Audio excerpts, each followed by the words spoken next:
L'invité de TV5 Monde au 66e Festival de Cannes avec évidemment en compétition, j'allais dire la seule femme en compétition, Valeria Bruni Tedeschi avec un château en Italie. On a beaucoup parlé de ça, on a dit vous êtes la seule femme. Ça donne une responsabilité d'être la seule femme en compétition? Non, moi la responsabilité elle est vraiment voilà, d'être à la hauteur de l'honneur que m'a fait le jury de me choisir en compétition, c'est tout. Mais en femme ou homme, peu importe, c'est très important pour moi d'arriver à parler de ce film et de ses acteurs et de cette équipe de la meilleure façon possible, et puis que les gens aiment. Ouais. Mais c'est une banalité de dire que le film est très personnel, c'est toujours très personnel un film, mais là, quand même particulièrement. Vous êtes là dans chaque plan, dans chaque séquence, c'est vous. Je suis pas dans toutes les scènes, presque, mais un peu moins que dans les autres films. Non, mais c'est vrai que c'est personnel, tous les films sont personnels, après de façon plus ou moins déguisée, mais je pense qu'on parle toujours que de nous dans les films. Que ce soit en tant que réalisateur, en tant qu'acteur, on parle que de nous. Ouais. Et alors cette histoire, c'est celle de, d'abord on pense à votre famille, mais dans le film, c'est cette bourgeoisie industrielle italienne, comme ça, qui voit un monde qui s'écroule, et un amour qui naît, et puis aussi la maladie dans la famille, et puis les problèmes d'argent. Il faut quitter, il faut abandonner les tableaux et les châteaux. Qui se finit. Ouais. Oui. Et c'est une sorte de peinture d'un temps, d'une époque. Oui. Une époque qui se finit avec la vente de cette maison. On a pensé à la Cerisée, évidemment, de Tchekhov depuis le début, et ça nous a accompagnés tout le temps, même pendant le montage, ça m'a accompagnée. Et puis il y avait cet amour qui commençait, cette rencontre. Je voulais vraiment qu'on raconte l'histoire d'amour à partir de la première rencontre. Oui. Je trouvais ça romanesque, là. La première fois on se regarde et on tombe amoureux. Et c'était très très important pour nous, avec Noémie Bovski, qui a écrit le scénario avec moi, et Agnès de Sassy, que ces deux histoires de famille et histoires d'amour soient aussi puissantes l'une que l'autre. Et je dois dire la vérité, ça a été très dur de faire que l'histoire d'amour fasse le poids, parce que la famille était très romanesque, et donc c'était un peu facile, disons, entre guillemets, que ça soit puissant. Alors qu'une histoire d'amour au cinéma, je trouve ça très difficile de raconter une histoire d'amour. Que ça soit pas fade, que ça soit pas conventionnel. Et donc, on a essayé bizarrement de raconter cet amour-là en parlant de beaucoup d'engueulades, avec beaucoup de scènes d'engueulades. Et malgré tout, le défi était qu'on sente que ces deux-là, c'est un grand amour. Et c'est un grand amour parce que tout les sépare.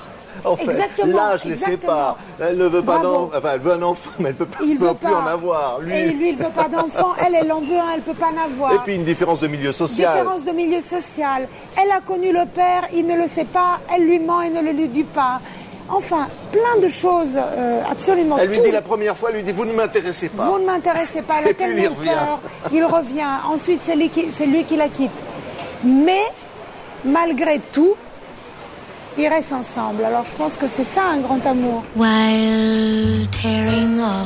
veux dormir chez moi? Sans coucher? Oui, bien sûr. On dort, quoi. Bah oui, bien sûr. Qu'est-ce qu'on pourra faire d'autre?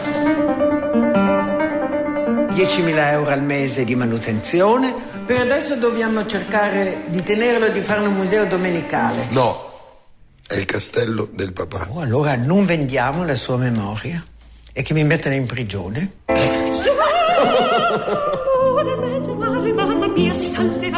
Je reviens de voyage, je suis fatiguée, pardon. J'ai 43 ans, bientôt 44, je suis une dame, voilà. Et je vois pas ce qu'on aurait à se dire. D'accord, donc je repasse demain. Mi sento benissimo. Senza un uomo, senza figli, senza un lavoro che ti obbliga a alzarti una mattina. Avere un lavoro è stata una mia decisione. Mi sembrava che dovessi fare posto alla vita nella mia vita. C'est un grand amour qui irradie tout. Finalement, par son côté incompréhensible et en même temps qui est très fort. Et pour moi, ça, c'est vraiment un grand compliment parce qu'on a énormément travaillé à ça et pour moi, c'est très important qu'on ressente ça. Ouais, il y a presque de la violence dans cet amour.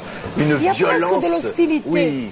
Ils sont hostiles, c'est comme deux personnes qui se font la guerre. Hein. Mais voilà, à l'amour comme à la guerre. Ouais, et votre maman qui joue dans le film, elle est incroyable, hein? Ouais, Il y a une scène où elle danse avec voilà, celui qui incarne votre frère décédé. Et c'est très touchant. J'imagine que le tournage a dû être quelque chose de très spécial.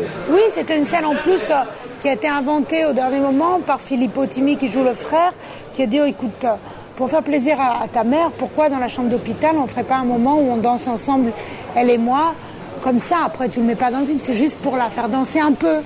D'ailleurs, on a fait beaucoup de choses dans le film pour faire plaisir à ma mère. Et donc, on a fait cette scène, et cette scène est devenue totalement magique. Oui, et cette mère incroyable qui joue du piano, qui apporte de la vie. Et puis bon, là, le tableau qui s'en va, Omar Sharif qu'elle aime tant, qu'elle croise. Mais Omar Sharif aussi, il n'existait pas dans le scénario. Et là aussi, c'était pour faire plaisir à ma mère. Un jour, elle le rencontre dans un restaurant. Elle me dit, j'ai vu Omar Sharif, il est tellement beau, ça m'a fait penser au docteur Givago. J'ai dit, écoute, je vais essayer de les trouver à un moment où il est dans le film, comme ça, vous vous rencontrez et peut-être vous tombez amoureux. Alors Omar Sharif est dans le film, j'adore la scène avec lui, mais ils ne sont pas tombés amoureux. Il y a une image extraordinaire, c'est qu'on abat un arbre à un moment dans votre film, un arbre magnifique. C'est-à-dire le monde s'écroule, malgré finalement une certaine beauté, rien n'est plus jamais comme avant. C'est un film nostalgique quelque part. Oui, oui, oui. Très nostalgique. Moi, je me sens très nostalgique. Nostalgique de quoi, finalement? Je sais pas, j'ai la nostalgie en moi. Je sais pas, je crois qu'il y a un mot comme ça en portugais qui parle de ça. Ce sentiment presque indéfinissable que je ressens tout le temps. J'ai la nostalgie même de ce matin, moi. C'est vrai? Oui. Et alors la croyance aussi est dans le film. Il y a des chants religieux. Il y a certains personnages qui croient finalement. C'est des scènes très drôles. Qu'en s'asseyant sur une chaise, elle va tomber enceinte. Elle va tomber enceinte. Oui, mais c'est pas la seule. Hein. C'est un sanctuaire qui existe. Les femmes, elles vont s'asseoir. C'est un personnage qui essaie d'avoir la foi et qui n'y arrive pas. Et donc, elle essaye. Ça me parle, ça. Oui. Je connais ça. Plein de petites scènes. Moi, je pense à une scène, évidemment, lorsqu'il y a la fécondation in vitro. Ça, c'est possible d'avoir la crainte de savoir l'œuf et le sperme. Qui va faire quoi dans tout ça? Oui, c'est parce qu'on lui a mis un bracelet avec le nom d'une autre femme. Alors, elle a une énorme panique en pensant qu'on va féconder ses œufs avec le sperme du mari de la femme qui est écrit là. Et donc, voilà, c'est souvent de la panique, hein. Il y a beaucoup de panique dans le film. Tous les personnages sont en panique. Oui. Oui. Et une forme de joie derrière les drames, derrière les larmes.